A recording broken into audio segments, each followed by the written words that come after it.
Hello दोस्तों, स्वागत है आप सभी का टू द पॉइंट के इकोनॉमी के सेशंस में। हमने पिछले चंद चैप्टर्स में इन्फ्लेशन के बारे में देखा, टाइप्स ऑफ इन्फ्लेशन के बारे में देखा और हमने इन्फ्लेशन से रिलेटेड चंद इंपॉर्टेंट प्रॉब्लम्स के बारे में भी डिस्कशन किया हुआ था। आज के इस चैप्टर में हम स्पेसिफिकली विद इंडिया के रिस्पेक्ट से इन्फ्लेशन इन इंडिया किस तरीके से है और उससे रिलेटेड चंद इंपॉर्टेंट चीज़ों के बारे में बात करने की कोशिश करेंगे। तो आइए शुरू करते हैं। तो पहले भी जैसे कि मैंने चैप्टर में आपको कहा कि कई गवर्नमेंट्स पसंद भी करते हैं इन्फ्लेशन को एक कंट्रोल्ड तरीके में रखने के लिए। तो इंडिया में ऑलमोस्ट ऑल 4 to 4.5% जो है वो टारगेट होता है इन्फ्लेशन का, यानी कि भारत सरकार 4 to 4.5% इन्फ्लेशन रेट जो है वो मेंटेन करने की कोशिश करती है, क्योंकि मनी की सप्लाई हमारी इकोनॉमी में अच्छी खासी होती है जब थोड़ा बहुत इन्फ्लेशन होता है।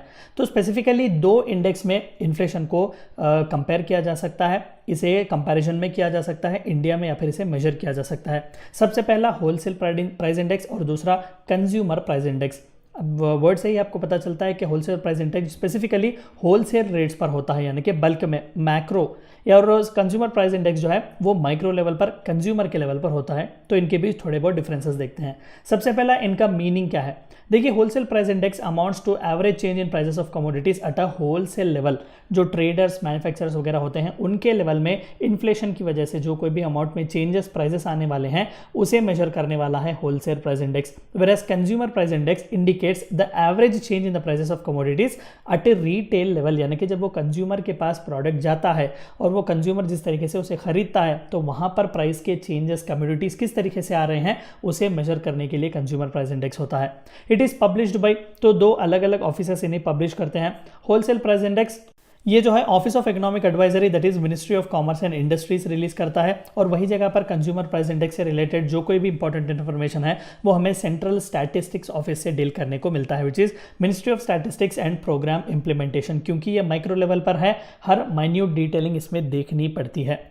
मेजर प्राइसेस ऑफ, तो ये प्राइसेस किस किस के मेजर करते हैं। होलसेल प्राइस इंडेक्स में सिर्फ गुड्स का ही प्राइसेस और उसमें चेंजेस फ्लक्चुएशंस मेजर किया जाता है, where as consumer price index में both goods as well as services measure किया जा सकता है। तो मेजरमेंट ऑफ इन्फ्लेशन कहाँ पर होता है। फर्स्ट स्टेज ऑफ ट्रांजैक्शन, क्योंकि होलसेल प्रोडक्शन जो है वो स्पेसिफिकली मैन्युफैक्चरिंग यूनिट से ही होता है, तो wholesale price index specifically price में चेंजेस जो है वो पहले स्टेज में ही पहचान लेता है। But where as consumer price index it is final stage of transaction, आखिर में जब रिटेल के पास से कंज्यूमर के पास जो प्रोडक्ट जाता है वहां पर इसे मेजर किया जाता है। Prices paid by manufacturers and wholesalers, जाहिर सी बात है कि होलसेल प्राइस इंडेक्स में जो कोई भी मैन्युफैक्चरिंग के जो कोई भी प्राइस के चेंजेस आएंगे, प्राइसेस में फ्लक्चुएशंस आएंगे, वो अल्टीमेटली मैन्युफैक्चरर्स और होलसेलर्स ही पे करेंगे। लेकिन कंज्यूमर प्राइस इंडेक्स में जो कोई भी प्राइसेस चेंजेस आएंगे वो कंज्यूमर ही पे करते हैं ultimately. How many items covered, तो कितने आइटम्स है वो कवर किए जाते हैं होलसेल प्राइस इंडेक्स में। It is 697 items containing primary fuel and power and manufacturing products, whereas in consumer price index it is 448 in rural basket and 460 in the urban baskets. So what types of items are covered, तो कौन से type के items cover करते हैं। Wholesale price index में it is manufacturing inputs and intermediate goods like minerals, machinery, basic metals etcetera, और वहीं पर कंज्यूमर प्राइस इंडेक्स में हम education, communication, transportation, recreation, apparels यानी कि आपके clothing, foods and beverages, housing and medical care यहाँ पर कवर किया जाता है।